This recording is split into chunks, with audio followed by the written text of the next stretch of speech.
बच्चों, मैं आज आपको उत्तराखंड बोर्ड द्वारा 2026 का प्रतिदर्श प्रश्न पत्र जो दिया गया है उसको सॉल्व कर कर यहाँ पर बता रही हूँ। प्रश्न मैंने आपके व्हाट्सएप ग्रुप में भेज दिए थे। मैं यहाँ पर आंसर ही आंसर आपको बता रही हूँ ताकि आपका समय बच जाए। तो इसका पहला जो प्रश्न था वो था रूस के किस क्षेत्र में सर्वप्रथम राष्ट्रवादी भावनाओं एवं संप्रभुता की इच्छा का उभार देखा गया। तो इसका जो ऑप्शन थे, पहला था लिथुआनिया, दूसरा उज्बेकिस्तान, तीसरा था अजरबैजान, चौथा था तजाकिस्तान। तो इसका जो आंसर होगा वो होगा लिथुआनिया। तो प्रश्न नंबर 1 का क का लिथुआनिया 1 आप एग्ज़ाम में भी ऐसे ही अटेम्प्ट करेंगे। फिर आपका दूसरा प्रश्न था कि ब्रेग्जिट शब्द निम्न में से किससे संबंधित है।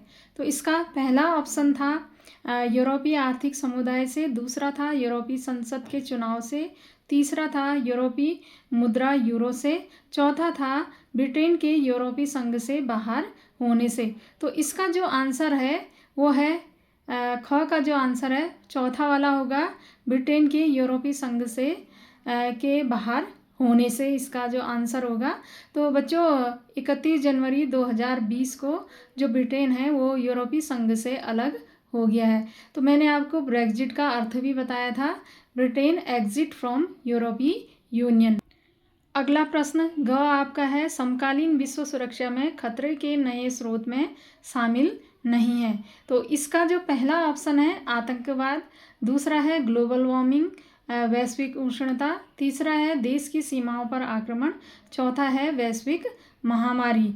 तो ये जो तीन जो ऑप्शन थे वो हैं तुम्हारे खतरे के सुरक्षा के नए स्रोत में शामिल हैं। अब इसमें पूछा है शामिल नहीं है, तो तीसरा ऑप्शन आपका सही है कि देश की सीमाओं पर आक्रमण, ये आपका उत्तर हो जाएगा।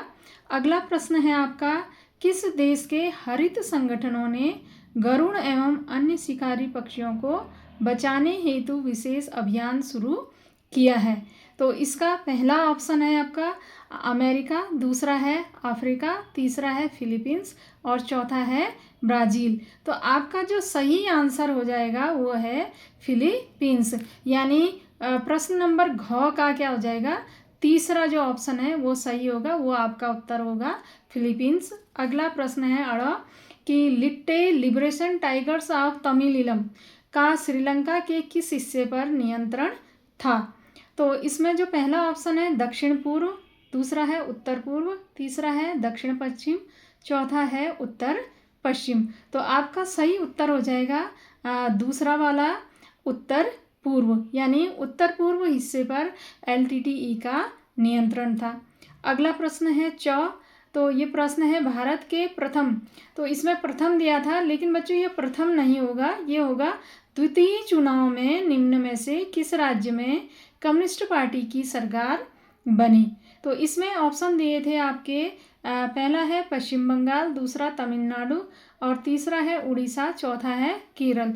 तो केरल जो फोर्थ वाला हो जाएगा वो हमारा सही उत्तर हो जाएगा, क्योंकि जब दूसरी बार 1957 में चुनाव हुए थे तो केरल में कम्युनिस्ट पार्टी की सरकार वहाँ पे बनी थी।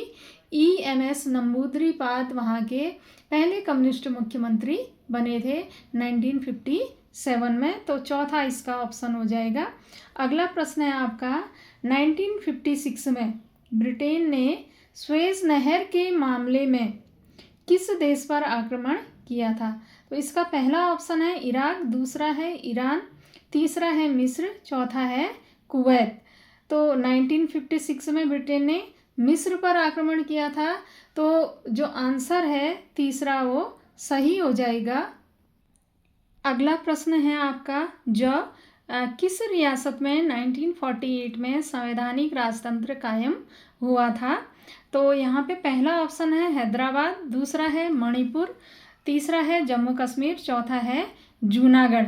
तो 1948 दे रखा है, तो मणिपुर में संवैधानिक राजतंत्र शुरू हुआ था। और इसमें प्रश्न पूछा भी जाता है कि भारत में सबसे पहली बार सार्वभौमिक वयस्क मताधिकार के आधार पर कहाँ चुनाव हुए थे। तो इसका उत्तर भी आपका मणिपुर ही होगा। अब आगे जो प्रश्न है आपके कथन और कारण वाले हैं, अभिकथन और कारण वाले प्रश्न हैं आपके। तो यहाँ पर क्या है कि जो झ है उसमें अभिकथन दे रखा है कि 1947 से पहले जम्मू और कश्मीर, जिसको कि JNK भी कहा जाता है, कि एक राजसी रियासत थी। तो इसका जो कारण दे रखा है आर, इसका रीज़न, तो वो है तुम्हारा जम्मू कश्मीर के महाराजा हरि सिंह भारत या पाकिस्तान में शामिल नहीं होना चाहते थे। तो इसका जो आंसर हो जाएगा आपका एक हो जाएगा, क्योंकि इसमें एक में क्या कर रखा है, इसका मतलब ये है कि ए तथा आर दोनों सही हैं तथा आर ए की सही व्याख्या करता है, तो यानी एक इसका आंसर हो जाएगा। फिर आपका यूँ है कि इसमें अभिकथन दे रखा है वैश्वीकरण एक बहुआयामी अवधारणा है। तो इसका जो कारण दिया है वैश्वीकरण के राजनीतिक, आर्थिक और सांस्कृतिक अवतार हैं, यानी इसका जो अभिकथन है वो भी सही है और जो इसका कारण दे रखा है वो भी सही है। तो इसलिए इसका भी उत्तर क्या हो जाएगा, एक। एक मतलब यहाँ पे इसका मतलब ये हो जाएगा कि ए तथा आर दोनों सही है तथा आर ए की सही व्याख्या करता है। अब यहाँ पर आपके अभिकथन वाले और बहुविकल्पी प्रश्न समाप्त हो गए। अब आपके अति लघु उत्तरी प्रश्न यहाँ पर शुरू हो रहे हैं। तो पहला जो आपका प्रश्न है यहाँ पर वो है मैकडॉनल्डीकरण वैश्वीकरण का कौन सा प्रभाव है। तो जो मैकडॉनल्डीकरण है वो वैश्वीकरण का सांस्कृतिक प्रभाव है, यानी प्रश्न नंबर 2 का आंसर हो जाएगा सांस्कृतिक प्रभाव, जिसको मैंने लिखा है कि उत्तर नंबर 2 करके लिखा है सांस्कृतिक प्रभाव। आप भी एग्जाम में ऐसे ही लिखेंगे। फिर अगला प्रश्न यानी तीसरा प्रश्न है आपका, वर्तमान की केंद्रीय सरकार के गठबंधन राजग का पूरा नाम लिखिए। तो राजग का पूरा नाम यानी राष्ट्रीय जनतांत्रिक गठबंधन, और इसको NDA करके भी पूछा जा सकता है। NDA का फुल फॉर्म करके पूछा जाएगा, तो अगर NDA आएगा तो नेशनल डेमोक्रेटिक अलायंस आप लोग लिखेंगे। वहीं अगर कांग्रेस वाला गठबंधन पूछा जाएगा, आपका UPA सप्रग पूछा जाएगा, तो संयुक्त प्रगतिशील गठबंधन या यूनाइटेड प्रोग्रेसिव अलायंस आप लोग लिखेंगे। अगला प्रश्न है आपका, इंदिरा साहनी केस क्यों प्रसिद्ध हुआ। यानी ये आपका चौथा प्रश्न है कि इंदिरा साहनी केस क्यों प्रसिद्ध हुआ। तो बच्चों जो इंदिरा साहनी थी उन्होंने जो मंडल आयोग की सिफारिशें 1990 में केंद्र सरकार के द्वारा लागू की गई थी, तो उन सिफारिशों के विरुद्ध क्या किया था, सर्वोच्च न्यायालय में याचिका दायर की थी। तो इसलिए इंदिरा साहनी जो प्रसिद्ध हुई थी और जो उन्होंने केस दायर किया था उसको इंदिरा साहनी के नाम से जाना जाता है।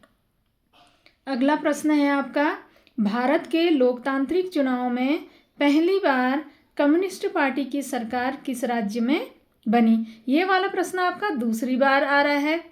तो लोकतांत्रिक तरीके से चुनी हुई सरकार ये केरल में बनी है 1957। आपका छठा प्रश्न है, 1991 में राजीव गांधी की हत्या किस उग्रवादी संगठन के द्वारा की गई। तो इसका जो उत्तर है आपका LTTE यानी लिबरेशन टाइगर्स ऑफ तमिल इलम के द्वारा राजीव गांधी की हत्या की गई थी जब वे चुनाव प्रचार में गए थे। अगला प्रश्न सातवां प्रश्न है आपका, चीन में खुले द्वार की नीति की घोषणा किसके द्वारा की गई थी। तो इसका जो आंसर है देंग शियाओपिंग के द्वारा खुले द्वार की नीति की घोषणा की गई थी 1978 में। अगला प्रश्न आठवां प्रश्न है आपका, लुक ईस्ट नीति भारत ने कब अपनाई एवं इसके द्वारा किन देशों से भारत के आर्थिक संबंध में बढ़ोतरी हुई। तो बच्चों जो लुक ईस्ट यानी जो प्रश्न है दो भागों में यहाँ पे को पूछा गया है कि लुक ईस्ट की नीति कब अपनाई गई और किन देशों से भारत के आर्थिक संबंधों में बढ़ोतरी हुई करके। तो आपको दो पार्टों में पूछ रखा है। तो 1991 में भारत ने क्या की है, लुक ईस्ट की पॉलिसी अपनाई है और इस पॉलिसी के कारण भारत के जो संबंध थे पूर्वी एशिया के देशों से भारत के संबंधों में काफ़ी बढ़ोतरी यहाँ पे को आई। पूर्वी एशिया के देश यानी इंडोनेशिया, मलेशिया, फिलीपींस, थाईलैंड, ये आपके पूर्वी एशिया के देशों में आते हैं। 8 नंबर के क्वेश्चन से हमारे 2 नंबर के प्रश्न यहाँ पर शुरू हो गए हैं। अभी तक हमारे 1 नंबर के प्रश्न चल रहे थे और 8 नंबर से हमारा 2 नंबर के प्रश्न यहाँ पर शुरू हो गए हैं। तो यहाँ पर हमारा 9वां प्रश्न है, वैश्विक राजनीति में पर्यावरण की चिंता के किन्हीं 2 वैश्विक कारणों का उल्लेख कीजिए। यानी वैश्विक राजनीति में हमको पर्यावरण की चिंता क्यों करनी चाहिए, तो उनके हमको 2 कारण यहाँ पर बताने हैं। तो पहला कारण है यहाँ पर कृषि योग्य भूमि में कमी और दूसरा कारण है वनों का अत्यधिक कटान या वनों का अत्यधिक दोहन। 10वां प्रश्न है आपका, शीत युद्ध के बाद संयुक्त राष्ट्र संघ की प्रासंगिकता पर 2 तर्क प्रस्तुत करें। तो यहाँ पर हमारा पहला जो तर्क हमने दिया है कि यहाँ पर जो शीत युद्ध की समाप्ति हो रही है, तो जैसे ही शीत युद्ध की समाप्ति हो रही है तो सोवियत संघ की भी समाप्ति हो रही है, यानी अब सोवियत संघ नहीं है। और दूसरा है अमेरिका अब क्या हो गया है, बहुत अधिक ताकतवर बन गया, यानी दुनिया में सिर्फ एक ही महाशक्ति अब रह गई है।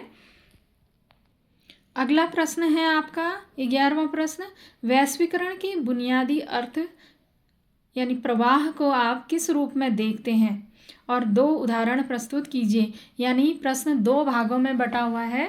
तो पहले पूछा जा रहा है कि प्रवाह को आप किस रूप में देखते हैं, और दूसरा पार्ट है इसका हमको एग्जाम्पल यहाँ पे को बताने हैं। तो वैश्वीकरण यानी वस्तु, पूंजी, सेवा, विचार या तकनीकी का क्या है, एक प्रकार का प्रवाह है। तो इसको हम क्या करें, प्रवाह यानी एक वस्तु दूसरे स्थान को जा रही है, पूंजी एक देश से दूसरे देश को जा रही है, वस्तुओं का कई देशों में पहुंचना इसका एग्जाम्पल है। पूंजी का एक देश से दूसरे देश पहुंचना है, जैसे वस्तुएं बारबी डॉल अमेरिका में बन रहे हैं तो भारत में भी बिक रही है। ऐसे ही पूंजी है, डॉलर अमेरिका की करेंसी है लेकिन पूरी दुनिया में इससे व्यापार चल रहा है। तो ये इसका एग्जाम्पल हो जाए। विकेंद्रीकृत नियोजन केंद्रीकृत नियोजन से किस प्रकार भिन्न है, किन्हीं 2 अंतरों का उल्लेख कीजिए। तो यानी यहाँ पर पूछा जा रहा है आपसे विकेंद्रीकृत नियोजन और केंद्रीकृत नियोजन, 2 नंबर का प्रश्न है। तो हमने ऐसे करके शॉर्ट में मैंने लिख रखा है कि पहले केंद्रीकृत नियोजन के बारे में बताया है कि योजनाएं ऊपर से नीचे की ओर। ऊपर से नीचे की ओर का मतलब क्या है कि जो योजनाएं बनेंगी वो केंद्रीय स्तर पर बनेगी, यानी जो केंद्र सरकार है वो क्या करेगी, योजनाओं का निर्माण करेगी। किसके लिए, राज्यों के लिए निर्माण करेगी। ठीक है, तो इसका जो एग्जाम्पल है वो है योजना आयोग। तो जो योजना आयोग हमारा 1950 में बना था, वो योजना आयोग क्या करता था, पूरे देश के लिए योजनाओं का निर्माण करता था।